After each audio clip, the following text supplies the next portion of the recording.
Welcome to the show. Want me to help you? No, not really. We're going to talk about the truck race. We got the Busch race, the Winston Cup race, all coming up. But probably the highlight of the weekend was seeing the Petty family back at the racetrack. And we're going to talk about it next on NASCAR's Inside Winston Cup.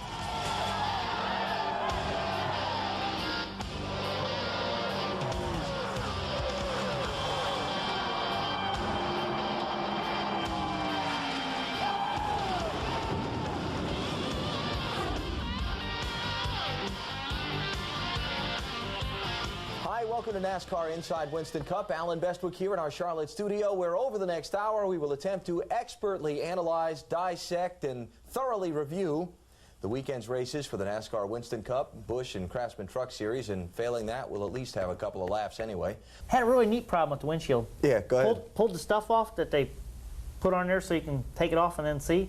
And Johnny was just telling me he's had it happen to him before. Couldn't see nothing. It just like the glue was like an 1/8 inch thick. So 5 or 6 pit stops fix that. 23rd. How was your day, Johnny?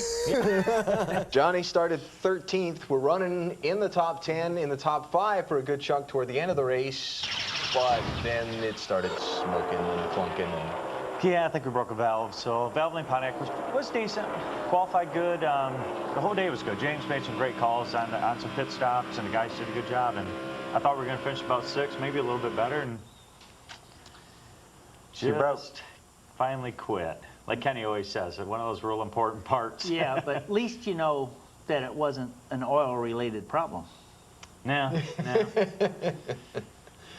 He probably doesn't have to worry about that. I don't have to worry about that, but it was unfortunate. Because, you know, like I said, we had a great run, and it's going to help us in the points. We needed a top 10 finish, and ended up 32nd, so it's kind of a good day, bad day for us. We all need a top 10 I know it. finish. They, like my problems aren't related to parts. You get the good stuff at Napa. I hardly ever have any parts problems with the federated vehicles either. Yeah, here we go. But Michael, go ahead, Mike. Alan, before you go to Mikey, can I say right now that my spotter Keith Barnwell from Hickory, he never said anything about Mikey. Okay, Mikey. Mikey started 38th and finished 19th, and the reason Mr. Schrader is making his disclaimer is the following footage. 5 laps into the race, I'd already caught Schrader, driving up on the outside of him here. You're just barely in there. All the way up to your back tire right here, and I'm saying, oh, he's not going to give me enough room. And bam, ran me into the wall. That is how you treat a fellow panelist on the show. Can you imagine what he does to people he doesn't even know? I was so distraught. 10 laps in the race, I've wrecked my car. My steering wheel went from being 10 and 2 to 1 and 3 or 4. No, 1 and 6. No, 7. 1 and 8. 1 and 8. It moved a lot. Messed it up. Yeah. But then later on, I hit the wall again and straightened it back out. There you go. That was not the only highlight of Mike's weekend. Yeah, I had a bad weekend. Friday night in qualifying. Now, are you showing this? Now, this is my fault here. This is your fault? You see what you don't understand? Let me explain to you what happened here. Oh, yeah, done. I know, but my tire, when I... Oh, yeah. You're on the straightaway. You're not supposed to be doing that. I know, See, you're braking way early. Well, now watch this. Let him see. Now. Let me tell you what I did. When I got up in the dirt, when I got up in the stuff, there was all kinds of crap on my tires, and I was trying to clean it off. If you wouldn't have backed up and got that run, you couldn't hit that wall that hard the next lap. That's what I explained to Bobby. I wouldn't have been able to go near that fast when I hit had I not done that. So I had a good car for qualifying, and I messed that up, and so then my heart was just set. I said, I'm gonna go to the front in this race. It's gonna be a good night for us, and then it wasn't. 19. And so see how excited I was, and yeah, I was ready to roll, and Schrader took it all away from me on the 10th lap. Considering what normally happens on this program, we thought it'd be safer now just to apologize in advance for the following show. Welcome to our luxurious Charlotte studios. The expert panel is here to, it's actually a garage, but we like to try to build it up. Hi, welcome to the It Doesn't Get Any Better Than That edition of NASCAR Inside Winston Cup. If you're seeing this Monday night at 7 Eastern Time, we are live from Charlotte. Another career-endangering addition to the program from our Charlotte garage. What a pretty car. That's me there driving it. Don't I look comfortable? Here's the thing that I came away from New Hampshire with yesterday is we need a scorecard of who's mad at who and where that's going to go from here. Who you mad at yesterday and who's mad at you? Anybody? Mike's mad at NASCAR. And Yeah. I'm not mad at anybody. I hit Bill Elliott. I got a little loose, so he's probably a little mad at me. But outside that, I just got loose and hit him. I got into Christian Fittipaldi, come off the corner, and I guess I just basically misjudged it or something because I hit him. So that sucks. so he's mad at you. Probably. And anybody mad at you? I only ran into Johnny Sauter, but it was his fault. He slowed down because he had to slow down because they were crashing in front of him. But he didn't wreck. Chain reaction. Just spun around a little bit. Yeah. Sorry about the Indy thing last Monday. We had, something that's We were done. there. I know. Something that's done thousands of times every day for the 6 o'clock news all over the country is to bring someone from a remote location by satellite, and we had the one satellite truck in the United States that couldn't get it done last week, I guess. We could see it. we could see an area, but that was about it. Yeah. But we appreciate the effort. Your no problem. loyalty to the show. We're doing a show out of a garage. We're kind of used to things not exactly going smoothly, so we're always on our toes, being able to adapt At 11 o'clock. and adjust. Yeah, On Monday Eastern morning. time, daylight savings time. When we tape our show. Cool. Here are the top 10 finishers from Sunday's New England 300. Kind of had a sinking spell there, didn't we? Johnny Sauter's 5th career win in his Johnny 58th. Sauter? Thank you. Jimmy Johnson's 5th career win in his 58th start. The Pontiac rule change. That would be where we're heading next. Now, is that a crazy thing or what? How do you figure? Well, first, before we get there, hang on. You got your Chevy deal. Before we get there, let's explain what it is and so on. It is a new rear bumper cover. Explain what the rear bumper cover is and how the new one's different from the one that you're running now. That's so easy to explain that I'm going to let Johnny do it. Yeah, I thought so. We wish we had one here to explain. All we did is We could basically see two made the then. rear bumper cover the same as a Ford and a Chevy, where it's squared off at the corners. Okay, that's- So we can get added downforce that the Ford and the Chevy has. Let me So handle we- this. Okay, And let's go we from wanted the spoiler so we could get what they all have, but we didn't get that. Right, We got you the didn't bumper need that. cover. But you Here's the didn't deal. expect to get everything you wanted. The rear bumper Well, we cover wanted some on the basically- front, too. The rear bumper cover basically gives them more downforce in the rear. They're first and second in the points. And out of all the Pontiacs that were in Dover, only one of them didn't finish in the top 15 that didn't run into something. So there's not that many of them. And Hey, they're you all trying- excellent. are you Race. trying to say something? We're talking about 34 races. not No, one race. if I was trying to say something, I would have said only you finished outside the top. Only you finished outside the top 15. How could you take a Pontiac and run that bad? But I'm not kidding, Alan. I think that NASCAR, I don't know where this rule change comes from because the guys are leading the points. Bobby Labonte almost won Charlotte right on them. They were first and third yesterday.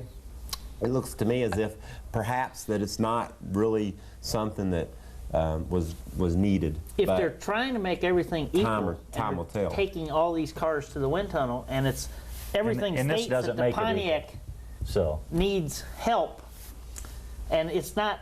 I mean, just because the 8 or the 20 and the 18, the Bobby Labonte team is doing such a good job, they're way behind where they were last year. It's just everyone else is having more trouble. Okay, there you have it. That's it. Just Point counterpoint. Jay, next- you ignorant? The next thing on my sheet to ask was if the Pontiac teams were going to take any abuse because Tony Stewart won yesterday, but I guess Mike handled that for me before I got there. I appreciate the help. Let's move on. With one lap to go before the restart, Stewart, Bobby Labonte, Dale Jarrett, and Ricky Rudd stopped to top off the fuel with 108 laps to go. Stewart falling from the lead to 6th for the restart.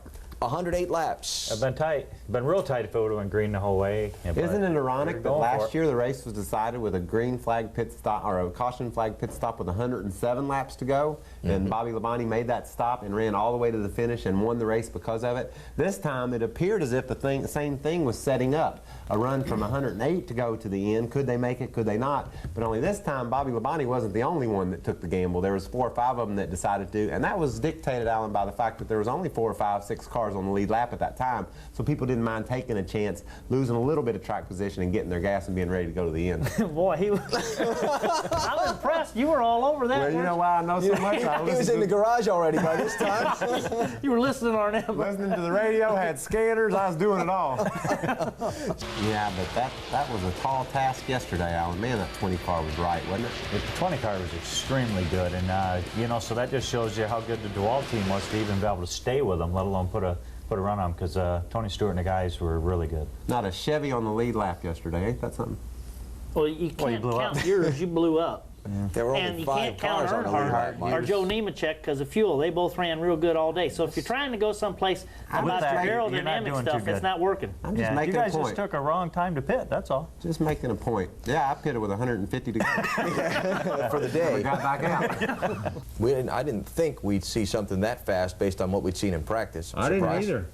No, Bobby does was that. real He stays down in the list a little bit. Come qualifying, he really puts a number on it. They got a new rear end housing, or I guess Tail. New rear bumper. Rear bumper cover. Well, I wonder what y'all need a new housing for. Okay, that would be our expert panel reviewing the headlines for the week. We'll come back to review the Kmart 400 from Sunday next. We'll go off to Talladega, Martinsville, and we'll have a week off. So hopefully we can get through these next 3 races. Bing, bang, boom. Kurt Busch with it. Bing, bang, boom. Kurt Busch perseveres for a victory at Bristol in the Food City 500. That's a pretty accurate description of the way the race was, too. Bing, bang, boom. You know, Sound like Harry Gant there when you say that. Harry asked me one time, he said, why don't your hair grow out your forehead like that? My hair has been an issue forever. So. I sympathize. I understand. Here are the top Yours 10. is just molded down. What do you, how do you know? It's just my hair. That's just the way it is. Lap 30, turn number 2. We'll see the aftermath of a very hard hit. Yeah, he said that. That would be Hank Parker Jr., the he. Yeah. No, actually, the he I was speaking of was Bobby Hamilton Jr. Yeah. He said Mark Martin had a piece of trash in his jet. Is that what he said? No, he And it said. caused him He to said, wreck. "What all these No. people are saying stuff." Bobby Jr. said that he didn't know what the blank Hank Jr. was thinking because he wrecked him. Mark had a change metering box, the whole thing, with the jets in it, the 2 front jets. Pretty amazing. quick and swift. It's amazing, especially at Dover when you consider it's a mile track, 43 cars in line, that they could get it done and get back out on the lead lap. That was pretty cool. Yeah. Stories were a great charge through the field by Terry Labonte, who started back in 16th position and was up front. In fact, took the lead away at lap 81 from Sterling Marlin. So Terry moving up through the field rather rapidly in the early going. A series of green flag pit stops between laps 110 and 120 had Dale Jarrett and Sterling Marlin finding some problems. Here's that lap 81 pass. Okay, I'm a little ahead of myself. I'll slow down. I'm going to lap myself here in a minute. There is the pass, lap 81. Okay, go ahead. Thank you. He finished pass. Lap number 174, Justin Labonte finds trouble in turn number 2, and a few others pile on for fun. Looks like got a little help. Now that was mean, Alan, what you just said. Hey, there's a wreck, let's wreck with him. Well. But he's right, watch what happens here. Silhouette spinning. Here it comes. By this time in the afternoon, there's 2, there's 3, there's 4. Man. And that was late. Oh, that was bad. Against them's been tough. I mean, they've hit it every week. You know, I thought somewhere we were gonna. We always turn off I'm our supposed to phones turn when your we phone come off? in. Yeah, I didn't turn mine off either now I think about it. Who is it? You can answer it. Is yours off? I'm making sure his is off now. It's a joke. It was you, wasn't it? Yeah. Because you're still messing with me. Also some unusual, lengthy green flag racing, lengthy stretches of that. Turn your phone off, Jimmy. Hi, welcome to the program. We got a rookie. We got a new guy. We got a new guy. It started off well, hasn't it? Welcome to the blistered heel edition of NASCAR Inside Winston Cup. Allen Bestwick here in our Charlotte studios. Hard afternoon's work for 43 drivers at Martinsville on Sunday, and I think a hard hour's work to review it for you now here on Monday night. We welcome to the program our rookie guest panelist, Jimmy Spencer, driver of the Sirius Satellite Radio Dodge. Hey, Alan, now, this isn't Mikey over here, so I won't say anything real smart and dumb at the same time. Well, that's St. Man. That sounded pretty, that was pretty stupid right there, Jimmy. You're doing a good job of filling in so far. It had MW here, you know, and I watch this show every Monday night, and I try to critique what you guys are doing, and Michael does a good job, so don't expect me to do that good a job, you know, that's where I'm going. You're starting off well. Great place to see a race. I'd love to see them find a way to fill it up, whether it's moving it to a more reliable spot weather-wise on the calendar or whatever, because they are fun races and they're good to see. And I think you found that the expert panel was with you on that. I believe you were, and I appreciate the support very much. We're there for you. Okay. And Richmond is an exciting racetrack with a lot of room to race, and you just have to commend them on the job they did with the sealer and the job they did paving that track. What, 12 years ago, 10 years ago? They paved it in the middle of the summer, and we raced there in September, and it was 900 degrees on. We had, and I never will forget, we had Hoosier tires and Goodyear both, tire war, and the track just has been there ever since. It's pretty amazing. One more page, guys. Another One more. news announcement made today concerning the Winston Cup schedule for 2001. We talk about it when we come back next. I mean, the racing is incredible, and we're always going to be 3 wide, and so be with it. Okay. Biggest story of the season's first half. That's very profound on your part for someone be with it. For someone who's not growing up. So be with it. That sounded kind of like Romeo and Juliet. Romeo. So be with it. No. Well, what does it sound like? It's good. Sounds like you. I was only one awake this morning. Biggest story. That's because you got haven't up went to sleep. I got up at 4:30 this morning. I got up at 4:30 this morning. I'm running on adrenaline stacker 2. And just so people truly appreciate the perspective on that, your normal time to get up is 9:30, 10. Okay, 10. Just checking. Sprague's team takes right sides again. Right. Instead of lefts. I think we showed that left sides or the right sides are more important than the lefts, and man, it's just so hard to get a hold of some of those racetracks, and he didn't want to make the same mistake that Biffle did. Did you even watch this race? Do you have any idea what's going on? I don't know, but Mikey just kicked me like I was supposed to say something. And I took my daughter to the go-kart track, or my son to the go-kart track, so I didn't really see it. But I'm really learning a lot watching you guys' in-depth coverage of it. How about Schrader in that last segment? He was ready, wasn't he? He knew he hadn't seen the race. He didn't know anything about it. So whatever you said, he's making sure he just disagreed with it right off the bat. He's like, it wasn't much of a race. Well, these guys are out there working their guts out. And you're at the go-kart track. We'll take a break. We'll come back track. next. Don't go away. Yeah, Schrader got into a little bit of a deal with the 13 car there. He, I don't exactly know what you. I guess you can't see anything at all. In that smoke. In that smoke, and he comes out the other end and runs into Schrader. I saw it. I was right behind them too. I did get run into. You did. It wasn't your fault. Okay. You were just minding your own business. Yeah. Okay. Okay. Glad I wasn't around that. It's been an expert review so far. If you slip the rear tires at Martinsville, you can go backwards quickly. 14 laps to go. I was going to say that's a very profound statement, but then I decided I'd move on. Okay. Then I decided to say it anyway. 14 laps to go. We get to our Enterprise turning point of the race. Didn't knock Bobby out of the way. Just kind of. He just held his line there. Eased him out of the way. You know. I ain't going there. That's a very. I did. Fine. It was yours are a lot more subtle than they used to be.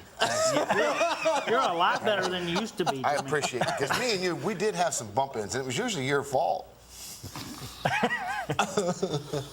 I'm sure not going to say nothing bad about you to Mr. Spencer. I know that for sure. No, that's the part I should move on. Yes, please. Hey, I noticed on Sunday, Goldberg was there, and we all know who Goldberg is. And some of the comments was, "You're a day late."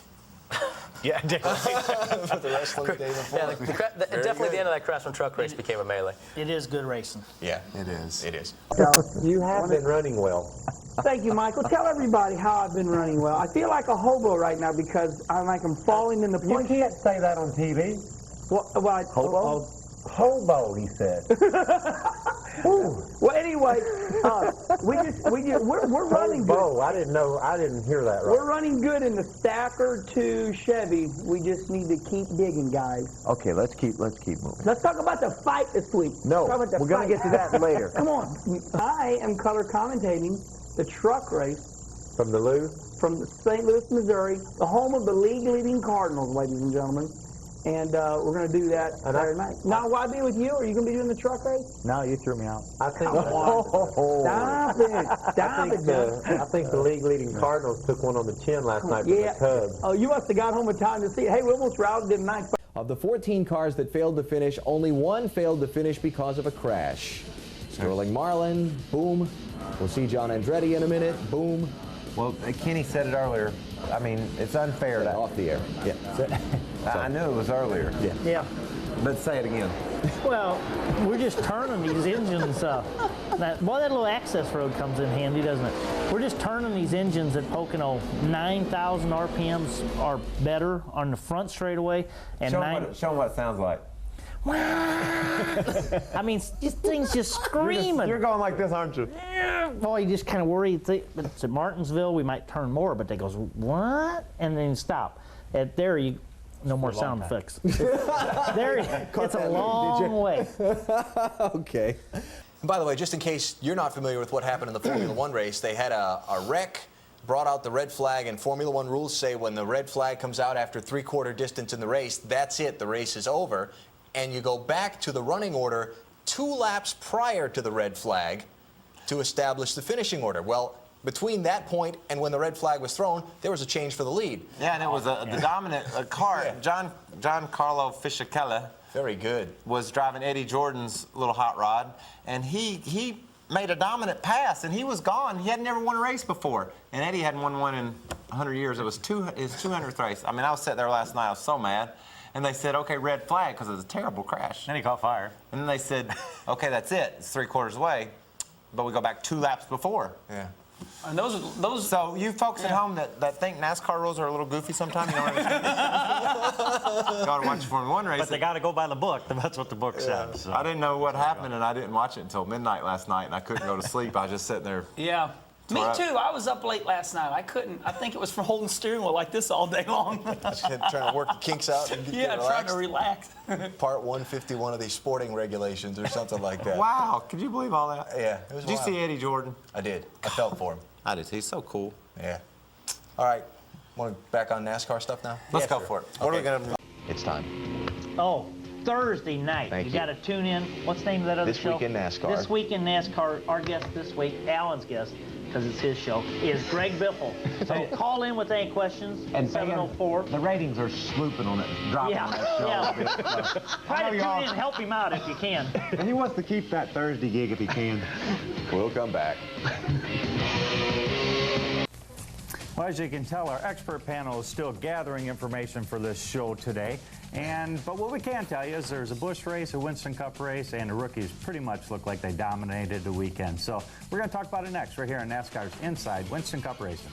Matt Kenseth has moved from 17th to 11th in the points in the last 10 or 12 races. A great effort for that team, new team. You've been reading the papers again, haven't you, Mike? I have. I've proven to myself and many others I can read.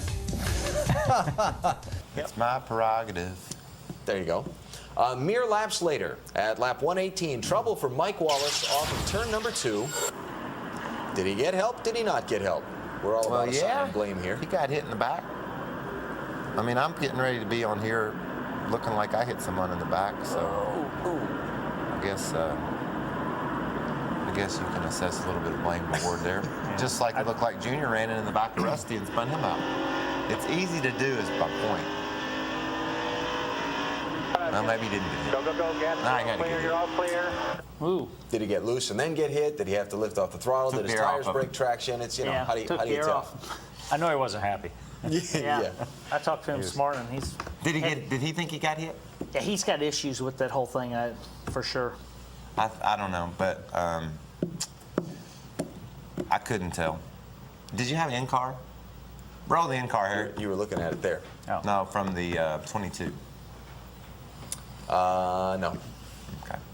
But if they had it, we'd have it here. You can bet on that. Well, we are here to inform. We know for sure that it was real close. He either did or didn't. All right, here's the thing that concerns me at this point in the show, okay?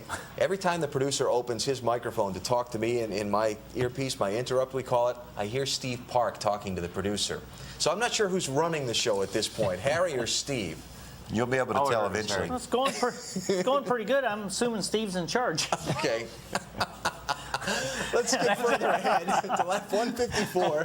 What does that have to do with the show? I don't know. You see what I deal with all the time. I give you a lot of credit.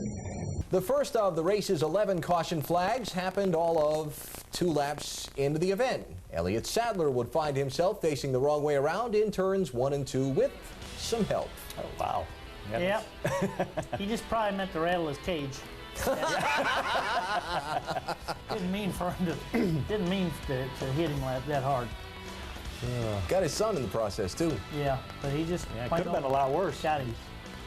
Gordon was not pleased that the tire was there, left by Park's crew, and I'll jump right back on that bandwagon of, you know, we can't have people hitting tires on pit road. That tire, if that had been not the last pit stall, could have bounced into somebody's box and hurt somebody, and I'm all for making it mandatory to pick up both tires and bring them back. Yeah, I don't think it's supposed to be there, but that said, it was laid pretty close into Park's car. It wasn't out in the middle of, it wasn't where people set them to hinder the person behind them. Yes. And especially when you're not pitted behind them. But let me tell you what, when you sit in that car, that dashboard's here, it's not like you can see. You can't see the hood. 25 feet in front of the hood on the ground.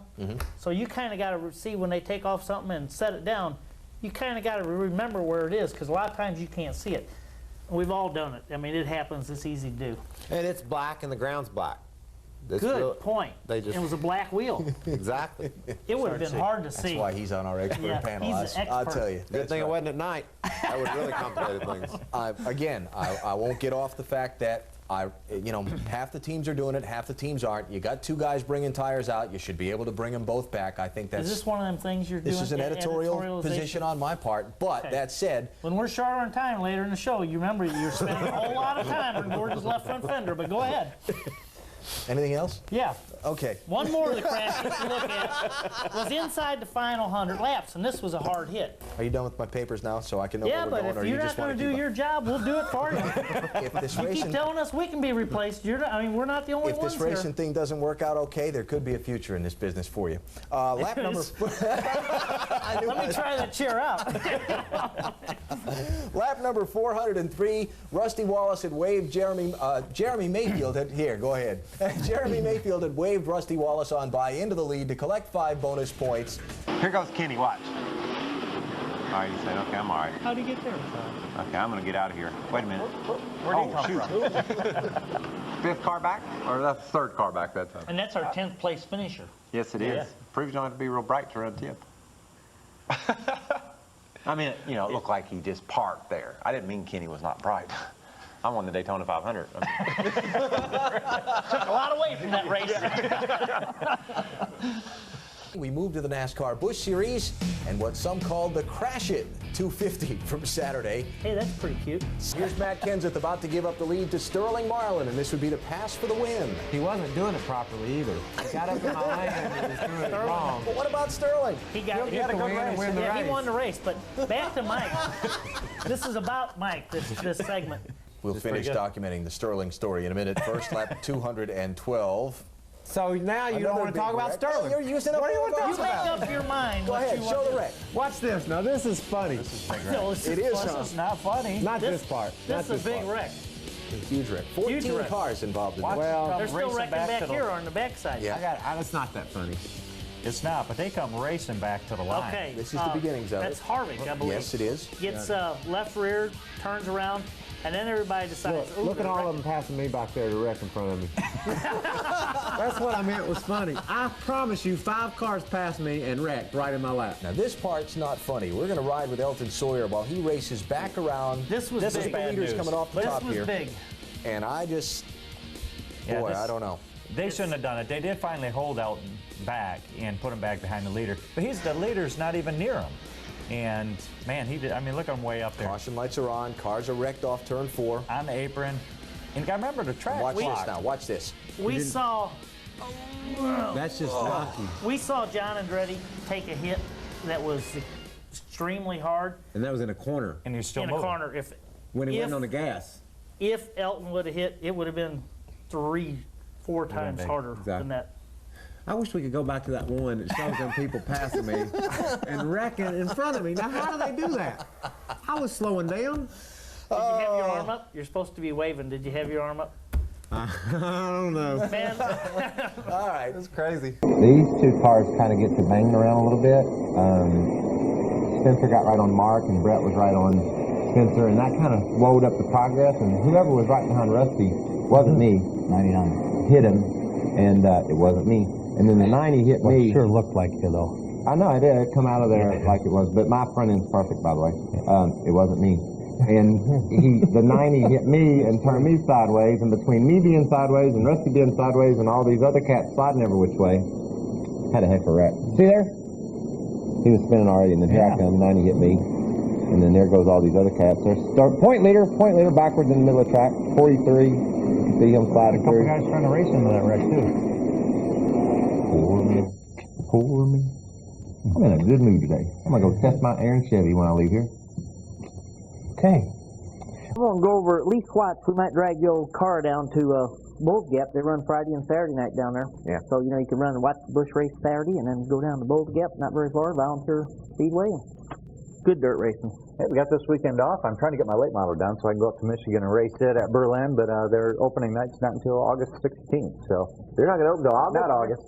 God. April 8th. You're going to miss a lot of... I'm trying to find somebody for those two races. So You're stuck on August 16th? I'm stuck on August 16th and June 16th, trying to get somebody out there. Who's driven a race car before, though? Why, you want to try it? Sure, we could get something. No crash bars, though. Can we bring cameras, Harry? You know, tax season is upon us. I know where this is going. If you haven't done your taxes yet, swing by Jackson Hewitt, and they will give you file your returns electronically, and you get a refund fast. You look pretty stupid in that commercial. Where I say, is that a refund? Yeah. No, what I say? Yeah, it looked like that. Is that a write-off?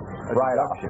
Something like that. Let's call this a write-off. We'll write this one off and try again next Monday night. See you then. And there were three of us that thought we were going to get that. And it took five of them crashing on the last lap for me to get it. But it was cool. You know what, to all the fans, there is stuff in these cups. I want my baby come home. Declare this program out of control and over for this week. Now we discuss some of those headlines now. That would be that camera with our... I'm having trouble here on this Monday. With our expert panel. You think we're going to be a lot of help? Okay. Well, it's better for us to have trouble on Monday than on Sunday, and we didn't do too good on Sunday, so I'm not sure what you're going to have with us here on Monday. Yeah. At least we can screw up. Maybe everybody doesn't see it, but boy, when you screw up, it's big. It's a big deal. Tony Stewart almost throws a chance for a good finish away as he tries to get to pit road. Check it out. This couldn't have been fun. Well, you know it's a green flag pit stop, and you want to try to, make up every second you make Johnny's eyes got big. Johnny said, "Hey, I've been in the grass before, but I like that." Yeah, he was just trying to get in the pits, trying to do all he could do to get in the pits, and just got in a little bit too hot. Skinner's good fortune. He came off pit road first of that whole group on that stop. Would end later when he had a sudden loss of air pressure. That'll do it. He hit real hard, very hard. Expert analysis there. So Skinner's out of contention for the day. And when he caught the tail end of the field, there was trouble right in front of him. A potential win almost went out the door right there. Wow. That's pretty close. I know what happened. I'll bet you do, as we will see in subsequent looks at this. Mikey, would you care to tell us? I was going to drive under that 2 car, and that 32 decided he was going to drive under me, and that wasn't a good move for him. Well, he did pretty good not to take you out, though. He did. Well, I did pretty good not to take the 2 out. Yeah, that's just real close racing there, and just about collects the leader. Just about as close. As exciting as that gets. Is this the level of expert analysis we're going to get here for the next 50 minutes or so? Well, that was pretty good video. That's self-explanatory. Yeah, thank you, Al. Thank you, Johnny. What's next? There's got to be another caution. Matt Kenseth had been the dominant driver through the entire midsection of the race. We'll talk more about Matt in just a second. Those pit stops there. Mark Martin, you're on camera. Yeah. Mark Martin. I was going to tell you something. Hang on. Yeah. Tough luck, tough crash for Bobby Hamilton and Matt Kenseth. The next piece of expert analysis we will seek to get here. This is lap number 52, turn 1. Wow. What happened? Don't say what happened. They didn't even look like there was any contact before all that happened. Something broke on Hamilton's car. Well, something came out had the to back, and Matt ran over it with his right front tire. Yeah. Well, so why you ask us for? We don't have all these information. We saw the smoke. You could see a little bit of smoke there. Something broke on Bobby's car, and Matt ran over it. That's exactly what happened. Okay, and luckily, no one else got involved. Whoa! Could have been. That was close. There's the 87 coming into the screen. Yep, look at that. Threading the needle. Whoop, whoop, whoop, whoop, whoop, whoop, slow down, slow down. There you go. Wow. Isn't that amazing? That's good. Yeah, it was good. There's a lot of guys that weren't quite as fortunate. Is there anything else you'd like to discuss about Rockingham? Oh, there's a Unical World Championship 76 pit crew championship. Yeah, on Saturday. And that's always huge. And then the Band-Aid car Okay, we're out of there. time. Let's take a break here. We'll come back and have question of the week next. Don't go away. The Aaron's car will be, though. I was surprised, having run only 20 laps since the last stop and seeing how well Mayfield ran on the 2 tires early, that more of the guys toward the end of the lead lap didn't try it. Yeah. I was surprised too. We didn't try 2 tires all day long, but it was something that looked like it would be a good gamble if the guys really wanted to go for it, and they just didn't do it. But nobody did. Why? Come on, experts. Why? I was struggling to keep up with 4. Yeah. I couldn't see where 2 was going to be a big help. Okay. Wasn't it cool yesterday, though, to see the kid and the old guy, Jarrett, on behalf of us old guys, not calling you old Dale. That's why I always say there's no magic. You know, you can be good if you're old, you can be good if you're young. Yesterday was a good example of that. Oh, it was a blast. I mean, racing like that, it's something you always dream about, getting down to the wire, racing somebody neck and neck for the victory. Okay, somewhere in this Young conversation that was supposed to be about the Las Vegas race this weekend, we got off on loose and then off to old people. And that. How would you think it'd Winston be different? Cup championship standings heading into the race this weekend. You're the host. Please. I know, that's fine. Yeah, if this thing runs off course, let's look at Allen first. Leadership here, buddy. That's why my hair's turning gray. You'd never tell what's underneath that stuff. Well, never mind. Thunder, it's good to see you back on your horse Friday night. Thank you, Got Michael. that thing back in the top 5. Our Team ASC Dodge with pork, and I think the pork people are going to be down there cutting up some pork for us this weekend. You have pork as a sponsor? Good sponsor. Yeah. I would love to have pork as a sponsor. Taking care. Oh, I'll get you some pork. I ain't gonna get you. You're not just trying to steal my sponsor. No, I've always said that. I've always. Let it come. We're out of time. Talk to the hand. Oh, I love you, Mikey. Now you're going too far. Leave your sponsors alone. Right? Here's your last chance. Put that hand out. Don't talk to me about that. Mikey, you do it. Oh, did you see me? You do it, Schrader. I finished the worst out of all of you. Alan's the only one that didn't hit anything. So I got to do the opening show? You better. We're lame today. Wow. The old expert panel and probably half the Winston Cup field's kind of hurting after Bristol, but we'll show you what happened in the Food City 500. Elliott Sadler's in the hot seat. Well, he didn't do any better than we did, so he won't make us feel bad, will he, Schrader? No, not at all. Sounds like we got a theme. Let's go. How come you only made $50 How come you less? made one more as much as he did? Rusty got like $50 more beer. And he didn't have to pay for it. Let me tell you one thing. If this race had been the Food City 201 or 501, I would have been 10. You say that every week you lose just a couple spots, just a lap. I was beside Sterling when the checkered flew. Sterling was top 10. He was. You were 11th. I You started the second 10. It is time now for one of the more popular segments of our show. Question of the week comes from Brewston, Tennessee. Wants to know, why do some drivers win more money even though they placed further back in a race? Now, the last 3 weeks when we've shown the finish order of the race, you've asked that question. Here's your chance to explain it very quickly. I don't know. That's a great question. I'm glad somebody wrote in. We'll investigate this, and when we come back next week, we'll have the answer to this question. With that, we'll take a break. Come back and preview Michigan next. Is there a right-of-way concerning cars entering versus exiting pit row? Haven't they watched any of their highlights? Basically, this would be a no. Time now for the Peloti question of the week. Dave, I can't pronounce his last name, from Savage, Minnesota, wants to know what's the purpose of the piece of tape over the center of each wheel, which I assume to mean that. That's so you can measure your chassis height when you want to change a spring. They write it on there how high the car is at that point, and they've got the ground mark too with a piece of tape, so the car's in the same place every time. The mark is there, the measurement goes on, they change the spring. Great question, Dave. Enjoy your shoes. Does he get shoes? He gets shoes. Cool. Enjoy All your over shoes. that one. expertly answered. When a team or driver is fined by NASCAR for rules violations, where does the money go? I know. It goes a huge fine here. No. It goes in the point fund. And NASCAR, we hear a lot about the Winston Cup point fund, but there's also a NASCAR point fund. There's an owner's point fund, a driver's point fund that NASCAR puts up, and then the Winston money as well. So there's Mr. France. And so therefore, that's where that money goes. And normally, about this time of year, I'm excited when people get fined because that means more money for me. The only problem is when you're not in the top 20 in points, it doesn't mean crap. So I'm not going to get any of it. Maybe they'll give you a bag of those pennies. I think that's what Rusty had that one fine he wasn't happy about. He paid the fine in pennies to Mr. France. And Mr. France acted like he thought that was funny. Yeah. I don't think he really thought I don't think he thought it was at all. No. He does have a good sense of humor. Would you hold the record for this panel for your $10,000 fine? For personally? Yeah, punching. Lake Speed years back? Yeah, that was a $5,000 fine. 5,000 for hitting Lake's helmet. Twice. Okay, that's come out 10,000. That's still 10,000. Hey, I'm not proud of that.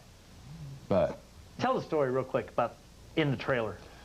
See, I hit him, and I didn't want to hurt Lake. If I wanted to hurt Lake, I'd have wrecked him. And I just wanted to explain to him I was upset. And so I explained to him by hitting his helmet. And on the way back to the trailer, I'm mad. I'm saying, I can't believe you almost wrecked me. And one of them's got me by the arm. They're taking me to the trailer. And I get there, and I sit down, and I look up, and there's Mr. France, there's Mike Helton, there's Gary Nelson.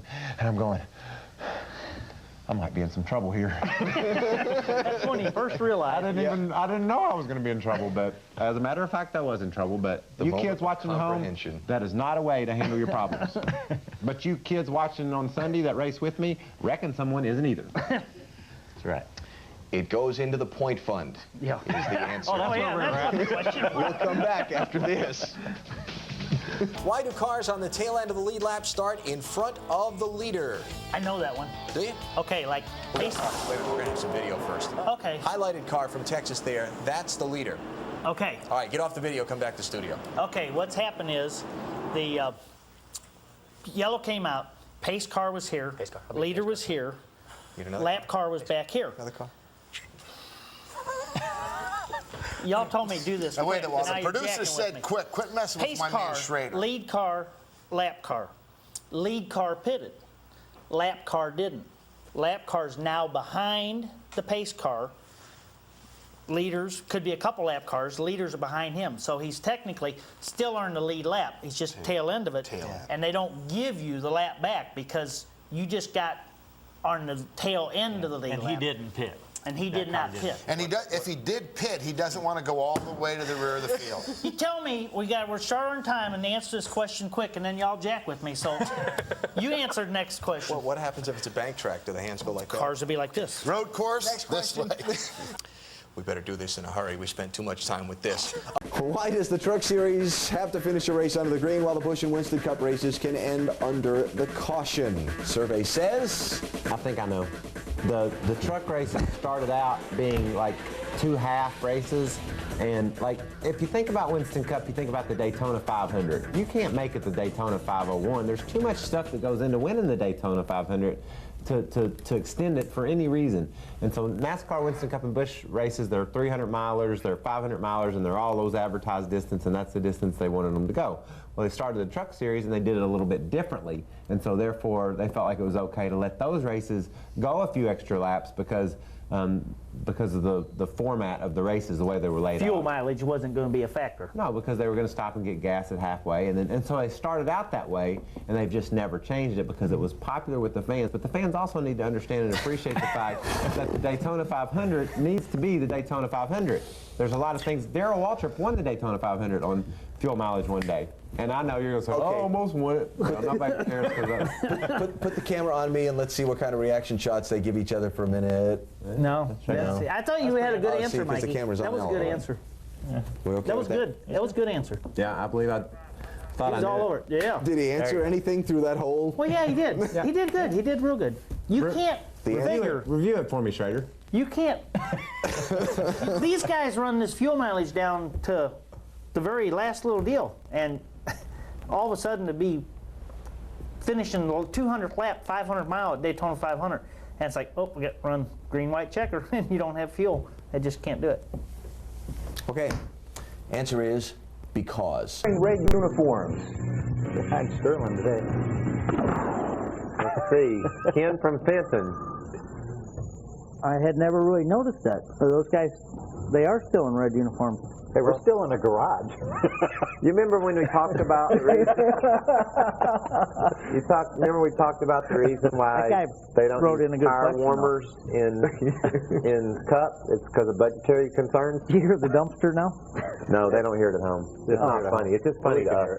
I can hear it. Sterling's trying to wonder what's going on. It's the garbage truck comes every Monday while we do the show and empties the dumpster behind the building. And so Ken from Fenton is him. And No, it's not me. I wouldn't do that. It'd be Kenny from Fenton. There's more Kens in Fenton, Missouri. Yeah, there's a lot of Kens in Fenton, I'm sure. So answer the question. Why don't we have yellow uniforms? Budget, I guess. Maybe we can get it switched out. Maybe we can use this moment to try and lobby the boss to get us a new picture. Or we could use this moment as when we get fired for making fun of us. That too. For making fun of 9 ourselves. years and 5 races. You were here, Sterling, when it all came crashing to an end. You've been to a lot of things when, well, never mind. Well, it's time for question of the week, and Mike's not doing a real good job orchestrating this goat roping we're having here. We're running a little bit long, so we'll slip right into it. Wants to know about air filters. Do we have to run certain types? He sees high-performance air filter decals, and none of them are on the cars. Or do we have to run the paper element? Johnny, this is one. Oh, God, I don't even know on this. Huh? Well, they just take it out of the box, throw it out there. Yeah, there's Wix filters and K&N filters, all kind of. There's Wix right there. Air hogs. I think anybody can run. Speedway, if you have to. You have to issue it to NASCAR. Issue it to NASCAR so they can look at it. But I think in the NASCAR and XL Cup Series, it's a 16-inch element. You cannot run a 14 or a 15 or whatever. You have to run a 16-inch element, 3-inch, 4-inch, 2 inches, however height you want, but it has to be 16 inches around. Time for Speed Fan Q&A. Your topics of inquiry put to our expert panel. Kathy of Grand Rapids, Michigan, wants to know what it means when the team elects to short pit during the race. Take it, Johnny. She'll understand you better. Well, I guess if your fuel run, let's say, runs 50 laps, you decide to come in at lap 30 or 35 to get fresh tires, which you do at maybe a Rockingham or Darlington. You make better time on the track, provided there's not a caution, and that's called short pit. There you go, gaining speed on the fresher tires. Excellent. Bernie of Canada wants to know what grade of oil Winston Cup cars use and how often they change it. Let's let the Valvoline driver. I was kind of thinking he might be able to tell us something about that. Oh, there's all kinds of oil. You got your qualifying oil, you have your race oil, but most of the time, you know, you qualify the 0-10 weight stuff, and then in the race use 20/50. So all synthetic blend and change it every race. Sometimes you just change it from day to day. So just really depends on really what tracks you're at, but yeah, you do change it quite often. Okay. Kurt Busch still to join us in the hot seat on Inside XL Cup Racing, but right now, time for your questions for our expert panel. It's Speed Fan Q&A. Our panel up to the challenge of answering Mark of Burke, Virginia's question. How often does the foam in the safer barrier have to be replaced? How does the sun damage it? How about when it's frozen? That one's so easy that I'm going to let Johnny answer it. Obviously here, you're replacing it because it's damaged, and I think that's the only thing. About the sun, I don't know. If it's froze, who cares, because we're not going to be there to hit it anyway. Yeah. You know, it looks like it obviously goes in for, this is where the guy was standing on it, I think, jumping up and down. We'll have to get back with you for a real good answer, because we don't really know. But there was the good answer right there. It was damaged, and they replaced it right like that. The tire that the new generation Goodyear that started being used at Michigan in August, you'll get that at Texas this time around, I assume.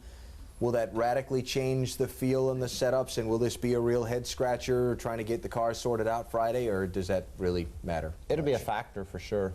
Yeah, we'll let you know more on Monday. We don't really know. We'll be right back with you. I knew when I was hitting those blank stares, I'd hit on a topic that nobody had thought a minute You should have about. got yourself out of that. No, okay.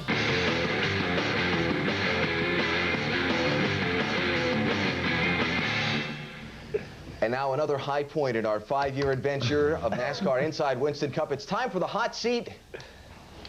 They didn't show. And our guest hasn't shown up. They blew us off. You'll have not that. bad. That happens in That's a big-time first. television. Yeah. That's a yeah. Well, what does that have to do with this show? I think maybe we haven't been hard enough on the hot seat guest, apparently. That's too nice. Brian Pemberton, how you doing? Good. How about you? Terrific. Appreciate your submitting yourself to this. Yeah. Well, glad to see Johnny's up. We are too. Not all the way here yet. Yeah, he's partly here. Go off the start line and go about 30 laps, and all of a sudden I passed Bill Elliott, and I was a big Bill Elliott fan. And he was running the Craftsman trucks then, and passed him for 9th place. And I screamed on the radio to my crew chief, Randy, I passed Bill Elliott. And he goes, hey, just calm down, bud. Relax. He could tell us, not a good situation. Me screaming on the radio, come out of turn 4 the next lap. Blam, take the side off the truck. And I came in going, oops, I shouldn't have been so excited, huh? And so I was kind of hooked on it from the beginning. All right, hang out with us if you would, please. What have you broken? Anything? Yeah. Couple many bones. Few bones? How many bones? One of his team's press releases said he'd broken 45 bones in stunts and none in racing. Yeah. That can help you. Which way to go? Yeah. You figured it out yet? What speeds are we going to be looking at? Record speeds coming up? I don't think so. No? Maybe. 22 I don't second, think- mid-22s right in there. I don't think so, maybe. You could be on this show every week with us. Well, one thing that we like about Dover is it's multi-group, where it didn't used to be that way, so that You part's can cool. spread out and go. Move everywhere you want. It's an excellent racetrack. The only thing that it's lacking is a tunnel. Yeah. And that's all the time we have to preview Dover. We'll take a break. We'll come back in a minute. Seconds ago, before we came out of the commercial, Kenny Wallace asked, well, where were we going to start this conversation? And we all sat back and said, well, duh. Well, now, Here we go. Oh, look at that was you. You haven't seen that angle, huh? I haven't seen that angle. Watch this angle. right here, I'm like, oh, I think I got him. Oh, I got him. Okay, now, Michael, throughout one's Let me career, get out of between you two. Hey, remember, I know where you live now. because you Remember, I came by and I was riding. Oh, there's Herman. Yeah, so you know I know where you live. Throughout one's career, we all make a mistake every once in a while. Now, did you accept my apology? Yeah, for the most All part. right, want you shake my hand? Yeah. All right. Got to be careful here. Okay, all right. Feel better now, Johnny? I feel a lot better now. You're in the middle. I was going to be All right, seriously, that was serious, but You know, Jimmy, this program's a good platform to lobby for things you want changed. Maybe you just got them to do something. You never know. Well, I think that Fox should come back because when Fox was on air, there was no fight down one. You understand? Oh, is that what it was? And you guys stir the fights up, okay? I mean, that's the bottom line. No, not really. I'm glad you guys are back. Love you too, Jimmy. Goodbye. Everyone at Hendrick, we really work hard to give away advantages also talking our time. Give away everything that we can to help each other, and it really helps elevate the whole program. So it works really good. Now, it is the trash truck. You're right, Shane. Exactly. It happens every week while we take the show. You can't hear it at home though, so everybody thinks we're goofy when we talk about it. So I just try to ignore it. Evidently, that's goofy when you talk anyway. But go he ahead. must have watched the show because he'd hear him blow the horn. Yeah, he came by to say So he hello. watches it. Good. Hey, how you doing there, garbage driver tonight? My second cousin just signed with you guys, Carl Edwards. Oh, yeah? Yeah. I didn't know that. Yeah. I didn't know he's related in a way. Yeah. He's got both thumbs My up. cousin, He's 2 thumbs up. Yeah, he's 2 thumbs up. Well, it's good having you on the show. Do you have any feelings on the pork issue? Yeah, I think that. You think I'm onto something, or should I just drop? I'd push for it. Yeah. I think you'd be the lead spokesman. That's perfect. We're white meat soup, and proud to be. Okay. You like my hair, Ryan? At all? You should. You need a shave. You're all right. Okay, thanks. You going to Charlotte?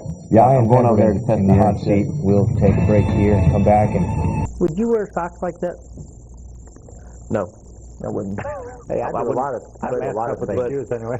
Yeah. But it works for Michael. Yeah. I do a lot Some people can pull things off like that. I wouldn't wear socks like that either. I do a lot of things that y'all wouldn't do. I do a lot of things I wish I didn't do. I kind of knew we were at the end of the questions that our drivers had for our guests when the socks came up, so I think we'll take a break here. Johnny in the truck. That is the truck I believe that Shelby's been driving, and Dave got in it, I guess, at Dover and ran real well. And what do you have planned for Johnny driving your truck? He's supposed to do just what Blaney did at Dover. Go run well and almost win the race. Awesome. No pressure at all. At my home track. Yeah. That'll be fun. Like I say, I'm looking forward to the opportunity, so it'll be good. And, Yeah, we're looking forward to it. I mean, you know, the trucks need to run well, and Toyota needs to run well up there. And Toyota's going to have a lot of guests there, some people from Japan and stuff, and we're really excited about it. I think Johnny will do a good job, and he better do a good job. Yeah. You're being threatened, man. Aren't you glad you called Bill? Yeah. Hey, no pressure. We only got people flying in from Japan. That's all. Yeah, no, it'll be fun. I enjoy it. I like to get to go. I'm going to go to Michigan this weekend and spot for Johnny. But again, no pressure. Oh, hold it, you're spotting? Yeah. I didn't know that. I've never done it before, so, you know, I don't know. They say there's not much to it. They did. A couple of guys did warn me about that, so it should be fun. Oh, yeah? Yeah. Yeah, which ones were they? Well, I'm not going to tell you that. Johnny, Right. I'm sorry about your luck. Yeah. It's hard enough to drive at Darlington with power steering. And I don't know if you've ever seen Kurt's arms, but I've seen bigger muscles on a squirrel's leg. This is tough, Rager, because you can see Ricky get loose and that kind of... That's going to leave a mark. I've just been informed by our esteemed producer that we are way, way late, so let's get right back to our review of the Duraloop 500 in Phoenix. After the Jeremy Mayfield problem on the green flag pit stop, Steve Park had the lead. You think talking faster is going to make up that? Yes, I got to get through this script. So finishing order of Saturday night's race with Dennis Setzer the winner. That's wrong. Chad Chapman. It won't be by the time anyone sees this on the air. Okay. Todd will die. Under the bus, okay? We finally had a top 10, but I drove a certified Tundra, so that was good for us. We'll come back and we'll preview Richmond next.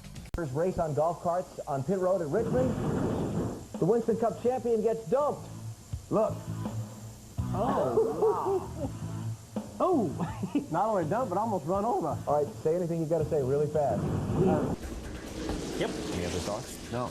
No. Yeah. Short. Yeah, let's go. Then we'll all just be quiet while we watch the rest of this video as Mark moves up to take the lead. But Steve Park was up there and Jeff Green, and they were both... Oh, so now you're going to talk after the video's over. Let's move on. Lap number 101. Hey, like we said before, we never said we were that good at this, but when y'all wanted to do this show, we were the best you could get. Now you do your part. That's fine. 63 laps to go. Again, as well as Jeremy ran on 2 tires earlier, everybody took 4. Well, guess 2 only worked good for Jeremy. Okay. Good job, Johnny. On the restart from the yellow, Ricky Rudd took the lead from Rusty Wallace. Jeremy fell back to 26th position, 1 lap down in the race at that point. You know what I love? When the camera cuts back to me after these guys talk, they all look at each other and nod like, yeah, that was good, or no, you were wrong there. I was thinking when someone was adding and subtracting and stuff, maybe like they didn't carry the one. Carry the one. Yeah. We need that happens a lot. You don't carry the one. We need to get a cutaway shot of us. No, we don't. When we answer a question, we're back here going, yeah, you know, good job. It's just very subtle head nods, but the camera cuts to me and Schrader's over here going, or something like that. Yeah. I'm just glad I took the Husqvarna camera right into the pit fire, or what do you call it, the war zone. War zone. I carried the Husqvarna camera into the war zone to show people what happened, by gosh. Ricky Rudd. That's something you did yesterday. All right, we're back now, and we're running out of time, so we're going to get right going. Thank you, Kenny. We attempt to preview it now with our expert panel. We start with a drive around the Homestead Miami Speedway. Wow, down front straightaway, long.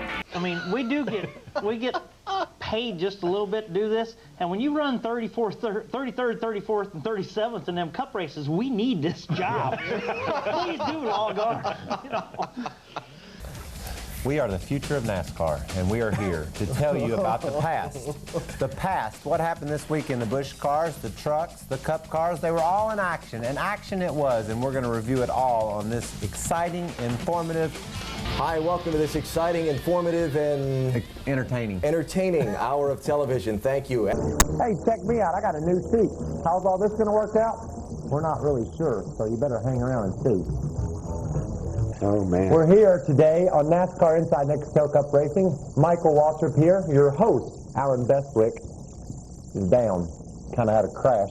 and on his skates. So we'll talk about Allen a little bit. Crashing at Talladega is something that you have to put up with, and when you get on your ice skate, your ice skate. Yeah, that's right. That's right. Well, my probably was rollerblades, don't you think? I think it was the real thing. Allen likes to play hockey, and unfortunately had a bad hockey crash. This is some footage of him in 1993 playing in a charity game down in Daytona, and you can see he fancies himself a bit of a hockey player, making a nice move up the cut, flips the ball off to, that's not The right. puck. The puck. I'm from Kentucky. We didn't have hockey back there. And check out that guy. That was Kenny Wallace. You played hockey in that deal too, That was huh? a while, but I'm from St. Louis, boy. You know, we have hockey in St. Louis, the Blues. You like your little hockey, huh? Yeah, but I'm going to tell you what, I'm really surprised. Allen Bestwick, you know, his hair is perfect. He's on the set all the time, but he is somewhat of an athlete. He can skate. And you know what his chair will do? I just found this out a little bit ago, and I'm pretty happy about it. It does this. So I got that back, and got me a desk here to hang out around. So Well, the girls can't see your pretty legs either. I know. You got in trouble last time you wore shorts. Yeah, the producer or the director told me I couldn't wear shorts. I got a surprise for him. I don't have any britches on today. So Allen broke his leg? Is that what happened? Yes, he broke his leg. So steel pins and everything. Yeah. That's pretty tragic, really. it was a bad accident, but he said he'll be in Kansas and ready to roll. So send Allen our best. Hope that he is recuperating. I talked to him a little bit ago, and he said a lot of people in the industry have called him up and said, get well, Allen, and that meant a lot to him, and he'll be back on the scene here before much longer. So that was a pregnant pause, but we'll have a few of those today. What are you doing? I'm calling Brian. Your I'm gonna phone fix just rang. I think all it's him. these. Brian. Oh, you're mad at me. Oh. Talk to you in a minute. So you think they actually watch this show? Oh, yeah, we know they do. Be careful what you say. Sometimes when you say something and the next week you get a visit at the racetrack or asked to make a visit. And I don't have a problem with that. And I'm sure nobody in It'd be interesting to go around or not. Infinity the other way. That'd be cool to go the other way once. Once? Once? Yeah, okay. So you could go both ways? No, you just go one way. Got a question for our panel. Here's how you find us. We were doing so well. Wonder what's going on here. Kenny's crew chief with Johnny's crew chief and Johnny. I think there's a story there that we will explore further now. Thursday night, the big announcement was that Johnny's team has been sold to Kenny's team. Yeah. Describe this, please. Your reactions to it. Oh, looking forward to it. I think that I think it's going to be a good deal. Kenny, and I think it'll be a great teammate, and we'll have to go from there. I mean, after all, we're good when we went dirt racing and the show, so we're just going to try it on the racing. It all started at Peevely. Yeah, that's when we actually put this deal Actually together. got the whole negotiation This going. deal's interesting. It was coincidental. You both used Hendrick engines, and you were both racing Pontiacs before the deal came together. So now that you're going to marry them together, it's a natural, isn't it? I think so. Like I said, we're looking forward to it. Now, the big question that hangs over at this point is sponsorship situation for your car. You got nothing going right now for this year. There is something lined up for next year. I think we're pretty set for next year, and as far as MB2 buying a team, that keeps the team all together to get to that stage. Now, as far as I know, we're going to go to the Brickyard, and we're going to see what happens from there. So, hopefully we get a sponsor, and it'll probably ruin some vacation plans, but I'd rather be racing anyways. What about... I think we need to take some credit at this show for this happening, too. We pulled these two together. And I have another Mikey question. was the one that pulled us all together 5 years ago for this show. Wow. Am I going to be able to sit over there by Johnny, Mike? And you're out, man. No, man, we've been through so much. You didn't even have a ride there for a while. Then you And I lost a stuck with you sponsor. for a while, and now Well, Kenny's bailing me, and you didn't do nothing. So I'm we gotta move responsible you. for the marriage, so you stay over here with me, and we'll We talk, still like you. I just talk about what we're gonna go, where we're gonna go from here. Let's talk about some of the Let's other talk about headlines, me. please. No. All right, Yeah, let's talk do. about you. I could have taped this at noon instead of 11, and you could have still made it. Thank you for pointing that out. Yeah, okay. You might want to give Buffy a call. Mike keeps having days like today. She might be looking for a driver. Yeah, or right Bobby now. Kennedy, because he kind of is in charge, and I don't think he's too happy with me today. We thought we were going to win, and I crashed. When was you thinking you were going to win? Friday. Friday. Way before the race. Yeah. What do you got going on, Johnny? Anything coming up? Are you going to Grand Rapids? No, don't have a whole lot going on. Do you know that Chris Tucker won the qualifier for the BMW tournament in Greenville next week? Chris is my golfer buddy. Thank you. I'd like to explain that a little bit He's further. looking for sponsors. I was going to confuse. What do you got going on? Boy, everybody's full of information here, aren't they? Gave us too much time here. Yeah. Well, see, they figured you guys were so full of it instead of so full of it. What do you mean? What do you mean so full of it? That came out exactly like I meant it. You shoot to my buddy Mikey. Dale wasn't concerned about Jeff's fender. And no, Jeff was concerned about Jeff's fender, though, I would think. That's garage floor right there, if y'all are wondering at home. Right there, garage floor. Time for a commercial break. NASCAR Inside Winston Cup is brought to you in part by Jarrett and Labonte Stock Car Racing for the PlayStation game console, keeping racing real. NASCAR Inside Winston Cup is brought to you in part by Lowe's Home Improvement Warehouse. Lowe's, improving home improvement. Eagle One Car Appearance Products, for the look you dream about. And Monroe, for the latest in ride control technology, leave it to Monroe. Normally when we tape a show on Monday, we had a little problem. Mike is running a Busch race, so we sent our guys out to find a look-alike. I think we did pretty good. So we're going to talk about that coming up next on NASCAR's I hope he doesn't Winston talk as much. He might not. Might not. Talk about it next. Now that we got a little time, This of will be course, good. I have something to say. Hey, look, new shirts. We're coming up in this world. You might ask yourself, what did the race yesterday in Michigan have in common with the Food City 500 in Bristol in 1998? Well, if you ask yourself that question, the answer is that was the last time all three of the expert panel members finished in the top 10. It took us 5 years, but we did it again, and we're all psyched out about bringing you this quality TV program next. Then y'all are supposed to like roll something? That part. Is that what you said about quality television program? Ryan We Newman. were doing our part. 3 hours and 10 minutes of action at Darlington Speedway. Isn't that cool that you have a 400-mile race that provides 3 hours and 10 minutes of action, and it comes down to 0.02 of a second after all that time? It's amazing. Macy, go to bed. I forgot. I was supposed to say hi to you in the first segment. I love you. It's time for bed. Okay, he's making me tired, I know that. Buffy Waltrip's been fined 25 points, and Macy said, "What'd she do?" I said, "She had an illegal rear end," and she said, "Daddy." She did not. I said, "No, seriously, the back of her car was wrong, Daddy. That's not it."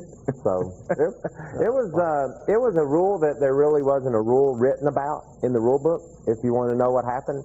Oh, but no, there was. No, there's No, that was blatant. No, you're wrong. You're not educated, so don't even go there. Just be quiet and I'll explain it to you. There's a rule. There wasn't a rule that covered what we did, but there is a rule that says if you do anything that causes you to go around this other rule, then you will get fined. We fell under that rule. We did not break a specific rule, and there's a lot of people, I think, that had this idea. It was cool to do this, which it was really cool, but I don't think they had enough nerve to try it, and we did. And how'd that work out? Not too good. But I thought that it was. I thought that it was probably, appropriate to get fined that. So I don't think Buffy wants to go to an appeal. She said, "Where are they having it?" And I said, "I don't know." And she said, "If it's not somewhere sunny and warm, I don't want to go." Daytona. Well, no, we're not going to appeal. We'll just take our bruises on that one because it's clear. Mr. Helton explained it to me that we broke the rule that said if you go around that rule, you're in trouble. So does that not mean it's... There's not a specific rule against what we did. But I bet you there will be. I think it's usually how that works out. I think our team just made another paragraph in the rule book. I know what that's like because the clip I had at Daytona looked bad, but I mean it didn't hurt at all. I mean I didn't even get a seatbelt bruise or anything. And sometimes those wild wrecks like that never really hit anything very solidly, and therefore it doesn't damage the inner workings of the car as badly. Yeah. Mine's in the pond now, however. Oh, it is? Yeah, I got mine. I've made it into a cube. I crushed it up at... somewhere. I crushed it. Thank you. Couldn't get it in your living room? But I forgot. Keller Ornamental Arm. No, I didn't. Well, anyway, I crushed it, and I put it in my pond. In case my pond ever leaked, I wanted it crushed so it didn't just sit there like Ernie's car does. Okay. Go ahead. We've got a lot to cover. Drop your seat. Michael was the one during the commercial break that said to the guys, don't talk for long because we got a lot to do in this show. Tip of the cap to Steve Addington, Jason Keller, and that entire team that I don't know the name of. Well, you've used up your time to talk about your Band-Aids finished now. So we go to point standings. Jason moves to 4th on the result of his win. I got 6 subs under 6 grams of fat, 6 under 6. That is a great place to eat. I'm kind of on a version of the steroid diet. I thought you were on a pizza diet. Carbs are our enemy. We'll be back. You know what? I've decided I like pizza better. Domino's. That's a good decision, Mikey. I love Carbs are not Domino's. our enemy. I love carbs. Good. People are always interested in what goes on behind the scenes here at the program, and just so you know, before we started taping this program, we were treated to lunch, courtesy of our man Mikey. I went to Mr. K's over on South Boulevard. It's located just adjacent to the place that offers bubble bath wrestling. And I don't know if what drew my attention to that area of town, but that's where I wound up. And I got some good cheeseburgers, and we're in a good mood, and we're ready to talk about some racing here on the O Show. You're not trying to do that serious, what kind of agenda are we on? Well, after the fans have voted, we can't be serious anymore. We got about 2,500 emails concerning your opening last week. Don't listen to Rusty. I heard that. We heard that a lot. It was good. Nobody likes y'all being serious. Go back to being funny again. That goes to show you how much people respect our journalistic savvy. I think we should just have fun. I watched it and knew y'all weren't right. Oh, well. Let's roll with it, fellas. 28th, 26th, and whatever, just bad, but we're going to have fun. Go. Different formats, and he's still a 7-time champion. So whoever wins this first 3 or 4 different ways. Okay, thanks. How many ever went different ways there were? Won it 7 times, 10 different ways. Yeah, that's I'm glad I missed last week. We're just trying to do the math on that, that's all. Well, you know what my point is, he won it many different ways. He's still a 7-time Cup champion. It'll be the same way with this change as well. So pat those folks in the back on the back in Daytona. Right. That's what I was trying to get to. I'm hot. Is it hot in here? We'll turn the air conditioning on. Ooh, I'm hot. Did you see that car? He looked perfect coming off that corner. That's a man's pole when you win a pole at Dodge. Oh, stop it. Would you stop it? Would you stop it? We were just having that conversation. And you had mentioned something about people this and that. Not here and there. People not giving over and over. Go ahead, Alan. What did you say? You want to continue with this? People not giving the respect because of the equipment and stuff to the Daytona 500 winner and what it takes to win Daytona 500. And we told you we thought that was a huge deal, and it always was. That's the major race. That's the granddaddy. Until and you won it twice and screwed everything up. Yep, things have changed. Things have changed. What's it pay to finish 18th, you know? Oh, shoot, that car went by. we had a good line. It was close to the wall, so I figured if I hit it, it wouldn't hurt too bad.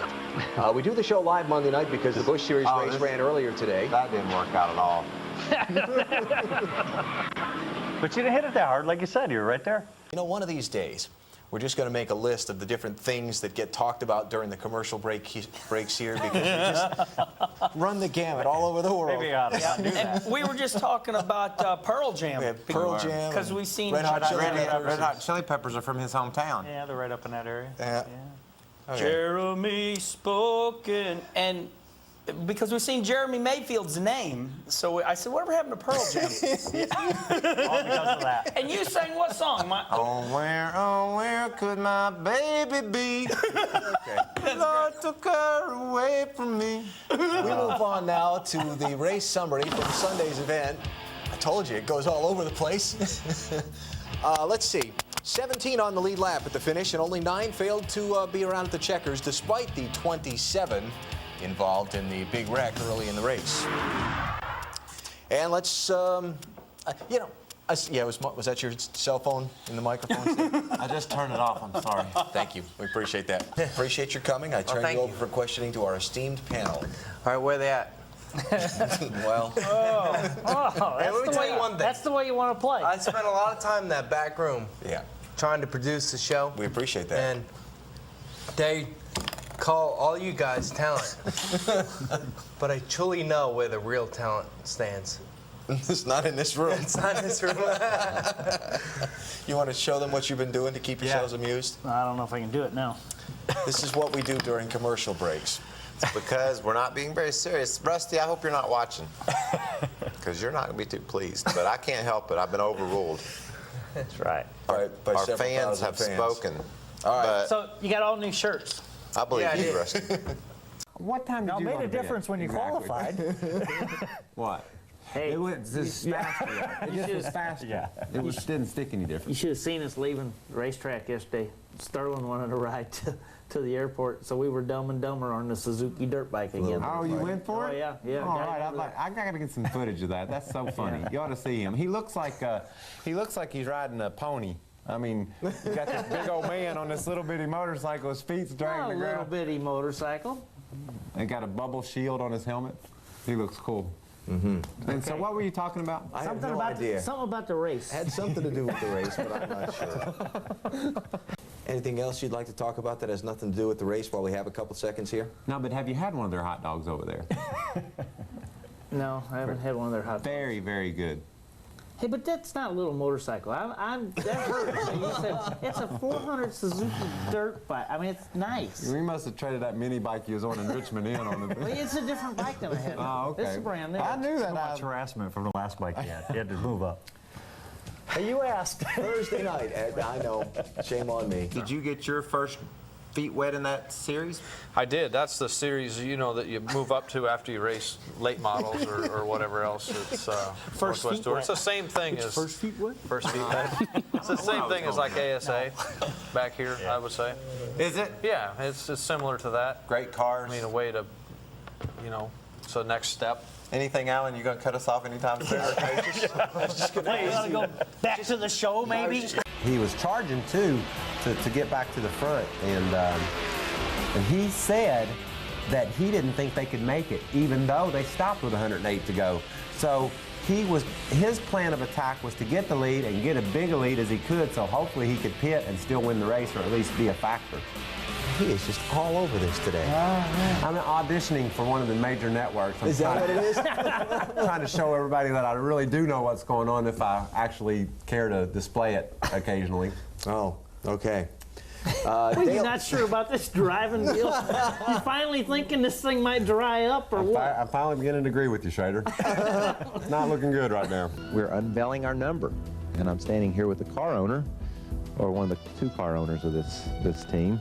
Numbers are neat, and especially in this sport, like you were saying, because, man, I mean, some of the car owners, and Bud especially with that 15, I mean, he's one of the pioneers of the sport, and that number is just supposed to be there. And now to be with a team like Dale's, it's pretty neat. I mean, even if Mikey's driving. Can't have everything. Oh, there'll be history made there, I'm sure. But you're not going to deliver Dale live for us like you promised. I can, but I'm going to wait till one Monday when maybe you and Schrader aren't here and do it. Because Schrader's a smart aleck, and you're kind of the same way. And I don't want to bring the 7-time champion all the way down from Mooresville to sit here. All the way down from Mooresville. Sit here and listen to y'all. Besides that, you don't want us to ask him, what the heck were you thinking when you hired Mikey? Job security. Yep. All right. I'm trying to entice some expert analysis out of this group Let me today, have the next piece. which has been 3 to go. You can handle it. Take it or Let me have this. Okay. Go. Okay, here's the deal. Burton caught race traffic heavy, which is a few laps ago. And there you can see Leffler. He's closing in a hurry, catching Burton. Making up from that pit stop. Exactly. But might I ask how you'd know this? Because at this point, I was right behind him. Okay. 5 laps behind him. Yeah. Well.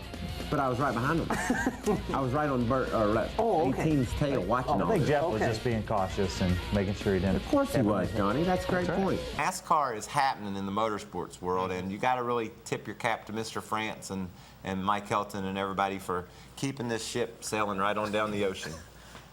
He said ship. Yes, he did. Yeah. Yes. I was like, whoa. A lot of the new race fans, they won't know this, but we close pit road now for scoring purposes to keep things nice and clean and simple. It started for safety reasons to try to figure out a way to control pit road better, but back in the early 80s and mid 80s, people used to do that all the time. Soon as the caution would fly, at most any track, the leaders would dive on pit road right then, and then the pace car would pick up the field at a reduced speed so they could get their service and get back out, and then they would be done with their stops, and most of the other cars would just be catching up. So it was wild back then the way you did pit stops, but basically what you saw at Pocono with Jarrett is the thing that they were taking advantage of back then. Just a little bit of history there for our new viewers. What did you drink this morning? I didn't have anything, but I think me and Schrader need to mix because he's about to doze off on us. I'm fine. I'm just listening to you, wondering where you come up with this stuff. I'm behind you. I'll vote for you. I'm thinking about running for political office one day. Up next, our expert panel will review the race from Darlington on Sunday. First, the Bud Pole Award standings. Lap 13, watch Jack Sprague in the 0. This is off turn 4. Oh, trouble. Did anybody hit him? I wasn't watching. I was watching Johnny almost run. Yeah, you thought that was going to be being this highlight. I was thinking, I don't remember getting hit. You almost did. Stewart and Labonte, and it was exciting as the last pit stops took place. They shot off pit road, or Stewart was on pit road, and Bobby was coming around the track, and they diced it up there. Just a real neat place to go racing, and a lot of fans in that South Florida area. And you wonder where they all come from.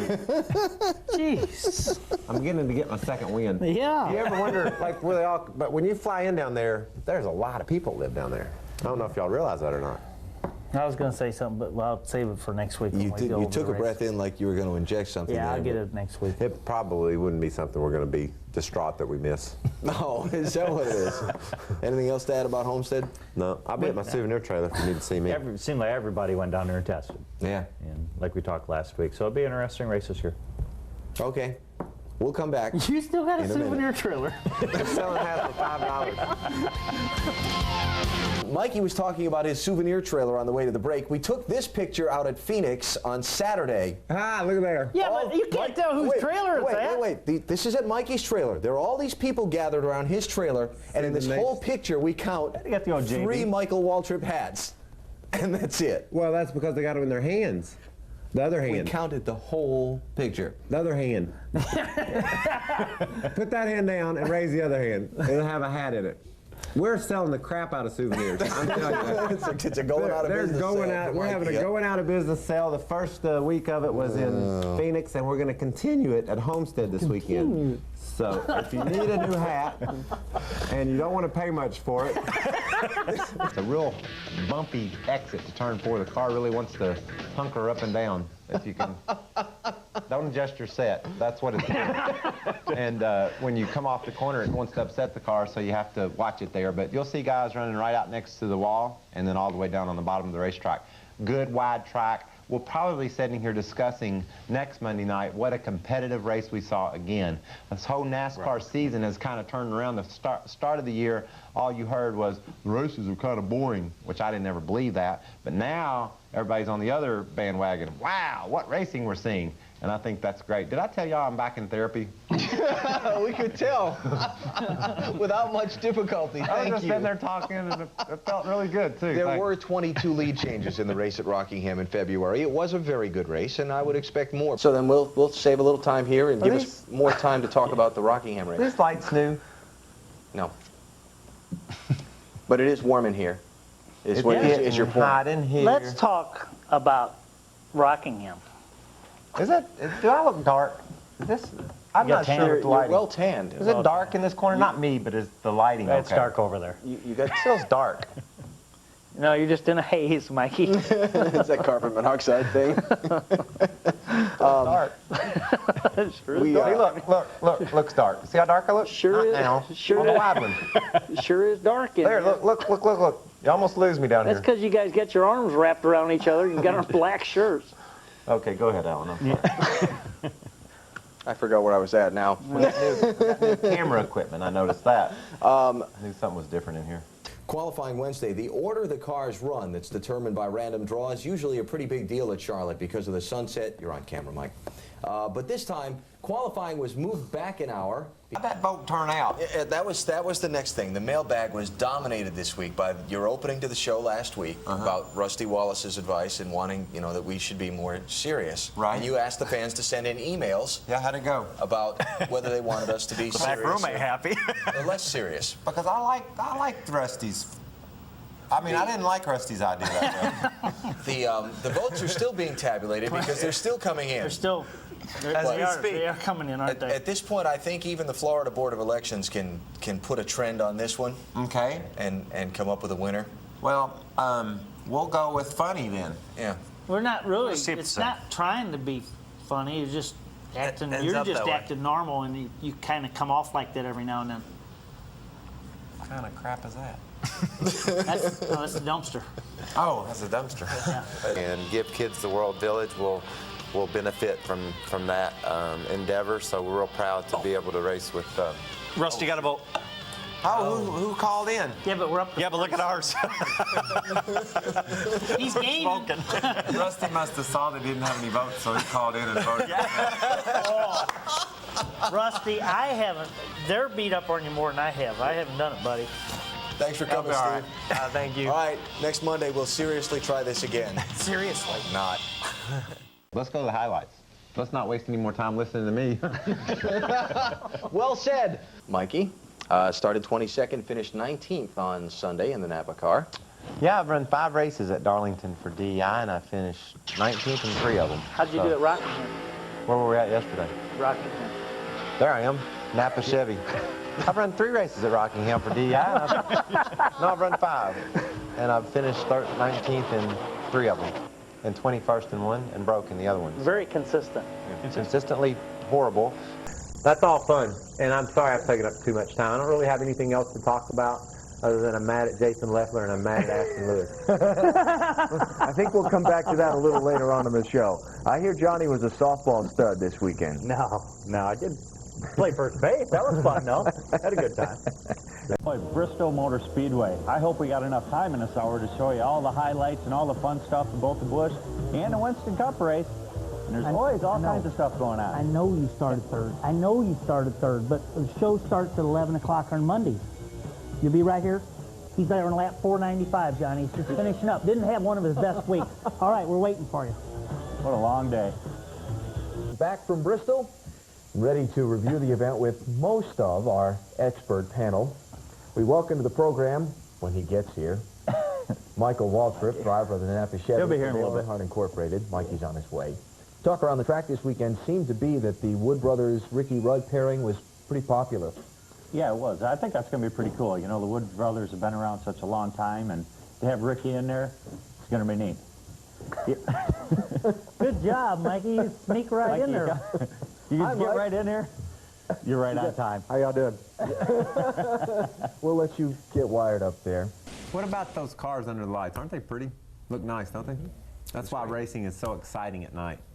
More trouble for the point leader. This time he would be the victim of the situation.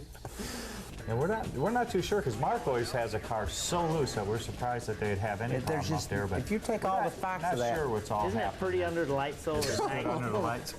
I don't know. That's not Now, Yeah. part of what the Truck Series was originally designed for, I've always been told, was to have a major event for some of these local weekly short tracks that run the weekly racing series every week, and to bring a truck race into South Boston, I think is very cool. So you think me and Kenny can get one at our tracks? I don't know about Peevely. Not on the dirt, but you A could truck get race one. on dirt would be great. Yeah. Oh, I we've think talked it'd be about that. great, but you could get one. I think you got to go get a NASCAR sanction for that thing every week first, Johnny. I'll have to work on that. Yeah. There's just a few details these cats are missing, but don't worry about it. Just move on. When the red was withdrawn. Okay, wow. You say that 5 Now times that's impressive. Red was withdrawn. Jimmy's really going to be good because your first year, you just tore it up. I got stuff up.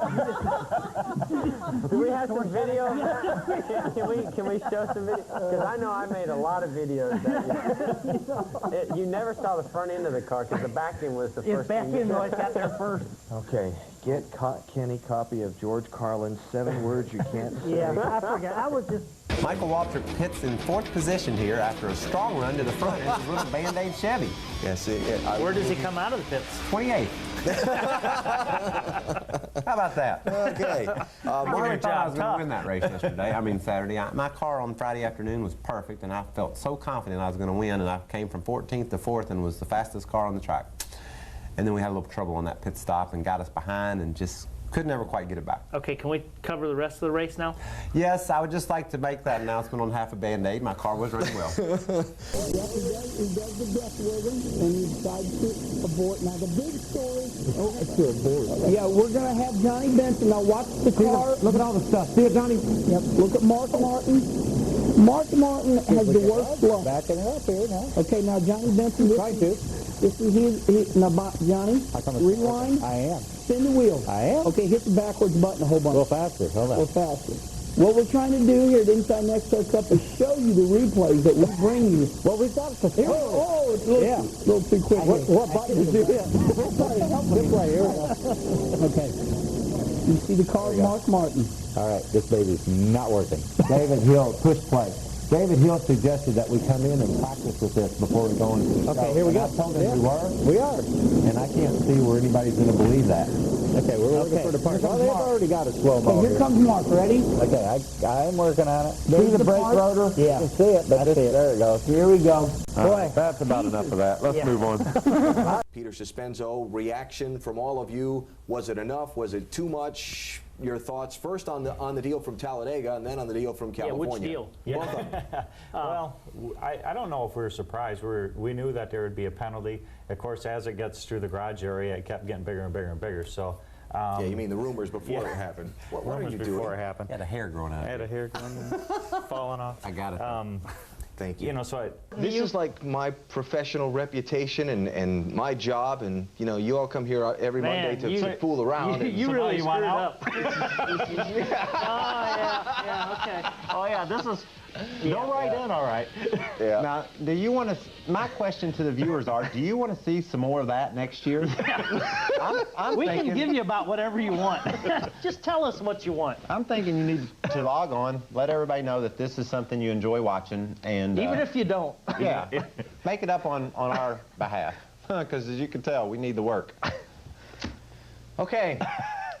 I believe that went well. I believe we filled all the time we have to fill for this particular segment. And so is there anything else you want to say before we have to leave? Another outstanding hot seat guest on NASCAR Inside Winston Cup. We'll come back with what? Question of the week and our preview of Rockingham. I'm afraid of what you're going to do with that thing. This is our 100th show of Inside Winston Cup Racing. Kind of hard to believe, but here it is. We have the cake. We're going to feed our faces here in a little bit. And then next week on the program, we're going to kind of pull out some of the old highlights and the goof-offs and some of the fun times that we've had, and we'll show them to you, so I hope you'll be here with us next week. You want to cut that thing? Yeah, I'd love to. You want a piece? I'm not sure that's a good idea or not. This cake, I've been sampling it as it's been sitting here, and there's certainly nothing wrong with that. And I'd like to serve you. And thank you for all the hard work you've done here on Inside Winston Cup Racing in the last 100 shows. I've really enjoyed my tenure. We're out of time. Thank you, Johnny. Thank you, Michael. Thank you. See you next Monday. Enjoy. On the set in the last segment of the show. You didn't think we were going to let this go by unnoticed, did you, Mr. Schrader? Don't let Waltrip have the last word on a TV show. This would be the a lot of Schwann's ice cream. See, it's not a rocking chair. Yeah. Wow. It's not a rocking chair. And you look so proud standing there, Kenny. In case you're behind on the headlines, it's the big 5-0 for Mr. Schrader yesterday. Let's have an ice So we've cream. been supplied with a nice birthday cake and our ice cream to go with it. Well, thank you very much. Happy birthday. Yeah, 50's just a number. That's what I keep telling yourself. That's what I keep telling Beth and Tony. I said, I'm just the oldest. I'm not the worst. Exactly. So let's see, what have we learned today? We learned the definition of a spin, what makes a spin. We learned you should stay off track.